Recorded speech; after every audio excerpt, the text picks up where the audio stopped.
Treba ga ostaviti do sutra. I danas je već dobro. Sutra će biti savršeno. Samo još malo strpljenja. Hvala. Olave. Kakav ukus. Onda ništa ne govoriš. Šta misliš o novom pivu? Mislim da ima čudan ukus. Kako čudan ukus. Od uvek pravimo ovo pivo. Pivo je dobro, uzet ću još.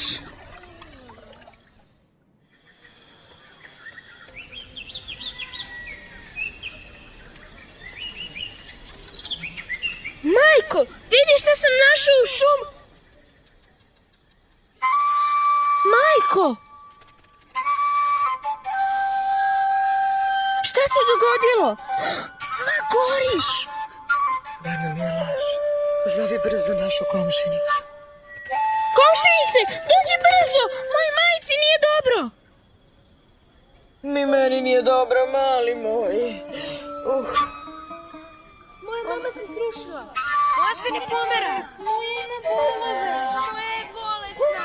Moja majka umire. Majko, sve žene su bolesne. Sve smo pile novo pivo. Moraš da prospeš svo pivo, da se niko drugi ne otruje. Hajde, Kiriku, idi. Dobro, majko. Veliko je.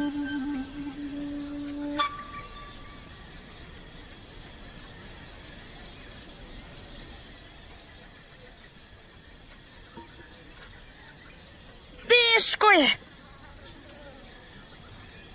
Stabilno je. Ipak moram da oborim čup i prospim pivo. Prevrnut će se, a da ga ja i ne pipnem. Ne brini, majko. Upravo uzimam alatku kojom ću oboriti čup. Na posao.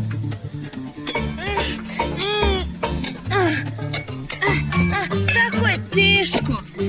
Sada ću ga potkopati. Moram da se sklonim da me ne smrvi čup u padu.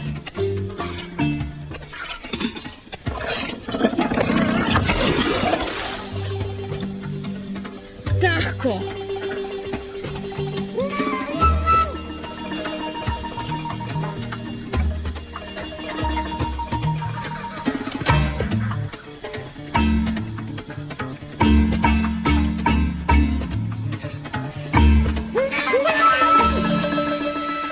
Sve žene su se razbolele. Šta će biti s nama? Šta? Da, to je užasno. Ko će mleti proso? Ko će prati veš? Ko će kuvati? Ko će obrađivati zemlju? Ko će brati plodove? Sve to možeš da radiš i sam, ali ne možeš da budeš majka.